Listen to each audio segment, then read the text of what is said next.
Hey everyone, and welcome back. You wanted to know more about this Pixel Weather app. Well, you're in the right place.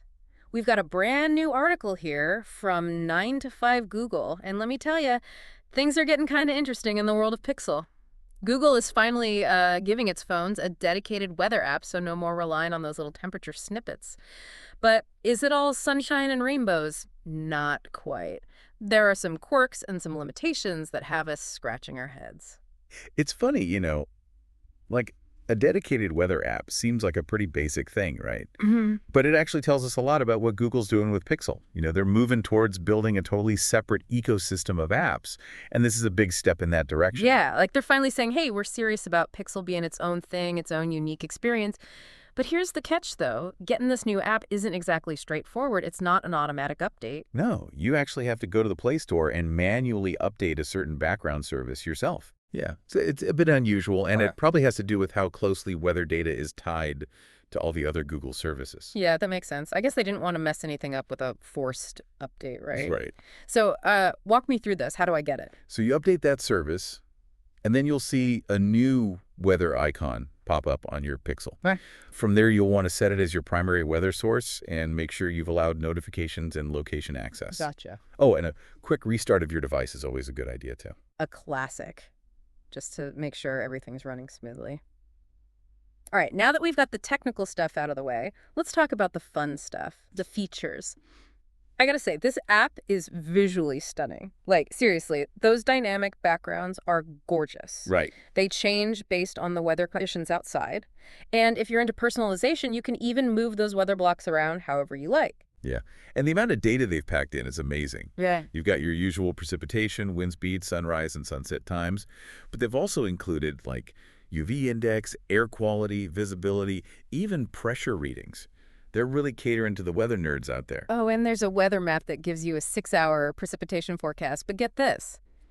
It's only available in certain regions, like the US, UK, most of Europe are covered, but oddly enough, Italy and Luxembourg are left out. What's the deal with that, Google? Yeah, that's definitely an odd one. It seems like they're still in the test-in phase with some of these features. Hopefully they roll it out to everyone soon. Oh, and speaking of features with limited availability, they've also included pollen count. But again, it's only available in a few countries like UK, Germany, France, and Italy. What is it with these limited rollouts? It does seem like they're testing the waters with some of these more specific features, maybe to see how people react before they make them available everywhere. All right, before we get too carried away with all the shiny new features, we've got to talk about the downsides. And there are some head scratchers, I'm telling you. Ooh. Like what? Well, a top commenter on the 9 to 5 Google article pointed out something pretty annoying. You can't actually change all the units. I mean, you can switch from Fahrenheit to Celsius, which is great, but everything else is stuck in US customary units, like inches and miles. Not everyone uses those. It seems like a big oversight, especially for a company like Google, with a global audience. Yeah, you'd think they would consider that, especially for a weather app. And here's another thing. There's no mention of any integration with other smart home devices. You'd think with Google being so focused on smart home stuff, they would have jumped at the chance to connect things like your thermostat or lights to the weather app. But so far, nothing. Yeah, that is a little surprising, isn't it? Maybe they're saving it for a future update, who knows? But it's definitely something to keep an eye on. So we've covered the good, the bad, and the just plain weird aspects of this Pixel Weather app. But the big question is this just a flashy new toy? Or is it a sign of something bigger on the horizon for Pixel? We'll be back after a quick message to explore that question. This whole Pixel weather thing, it really makes you think, like, where is Google going with this? Right, it's like, is this the beginning of something bigger? Is Pixel about to change completely? That's the big question, isn't it? This whole situation could mean they're changing things up, moving away from that whole pure Android thing. So less about showing off stock Android and more about making their own unique Google ecosystem. Yeah, exactly. And what if they do the same thing with other apps? Like, what about a Pixel Calendar app or a Notes app that works perfectly with all the Google stuff? Ooh, okay, now you're getting me excited. Yeah. A whole set of Pixel apps designed to work together. That sounds pretty cool. Think of the possibilities. It could be a total game changer for Pixel users. A really personal experience. All right, hold on. Let's not get too ahead of ourselves. We're still talking about a weather app here. True, true. But even this little weather app is making people talk. And for good reason, it has some pretty neat features. Yeah, those dynamic backgrounds are really something else. And the level of detail they give you, all that weather data, it's impressive. But we did talk about some downsides too, right? Yeah, like that thing with the units. Mm-hmm. It's weird that you can't change all of them. Seems Yeah. like a strange mistake, especially for a company like Google. Not everyone uses Fahrenheit and inches. Yeah, and why is the pollen count only available in a few countries? That's a little strange too. It's probably because they're still testing those features out, getting feedback before they release them everywhere. Yeah, that makes sense. It's still early days for this app. It's got to grow a little bit. Exactly. Like a new plant. And speaking of growth, that 6-hour precipitation forecast caught my eye. The one that uses Google's nowcasting technology. Nowcasting. What's that all about? Sounds pretty fancy. It's actually a pretty big deal in the world of weather forecasting.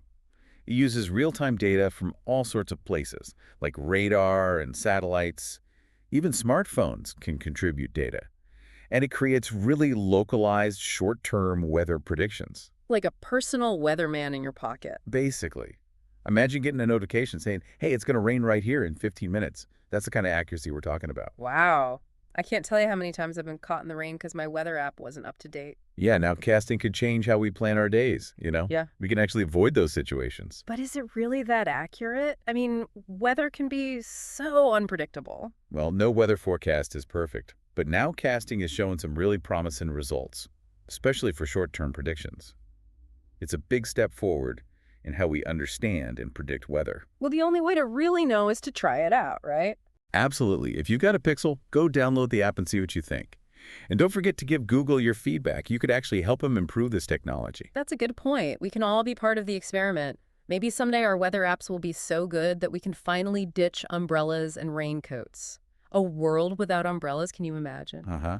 That might be a little ambitious, but we can dream. Absolutely. So to wrap things up, this new Pixel Weather app is more than just a pretty face. It has some really cool features, and it could be incredibly useful. And who knows, it might even be a sign of bigger changes coming to Pixel. It's definitely something to keep an eye on. Okay, now we want to hear from you. What do you think about Pixel Weather? Have you tried it out yet? Let us know in the comments below. We always love hearing what you guys think. And before we go, we have one final thought for you. Something to consider as you explore Pixel Weather and how it fits into the world of tech. This simple little app might actually be a glimpse into something much bigger, like a change in how Google thinks, a change in what they're doing with Pixel, maybe even a change in how we use technology. Ooh, that sounds deep. It is, and it's something we'll be exploring in more detail after a quick word from our sponsor. Stay tuned. Okay, so we're back, and I'm really curious to hear more about this final thought you mentioned. You know, the one about Pixel Weather and what it might mean for the future. Well, it goes back to that idea we were talking about before the break, about Google changing their strategy with Pixel. With the whole thing about Pixel maybe becoming less about pure Android and more about, like, a Google-made ecosystem. Exactly. For a long time, Pixel phones were all about that pure Android experience. No bloatware, fast updates, just Google's vision of Android. Yeah, like a clean slate for Android fans. Right, but now they're building their own set of apps like this Pixel Weather app, made specifically for Pixel.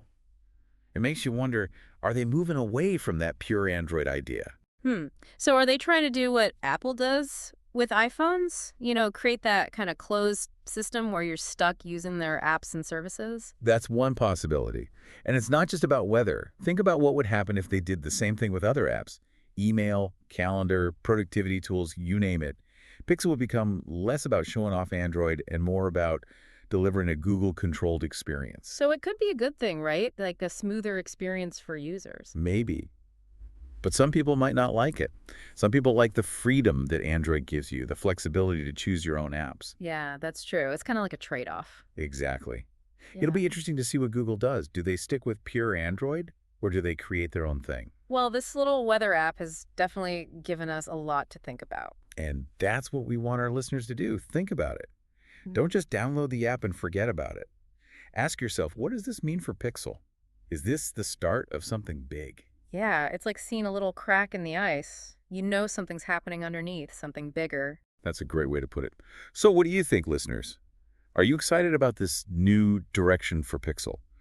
Or do you prefer the freedom of pure Android? Let us know in the comments. We love hearing your thoughts. Thanks for joining us on this deep dive into pixel weather. It was definitely more than just sunshine and rainbows. Yeah, more like a storm brewing on the horizon. That's a good one. All right, everyone. We'll catch you next time.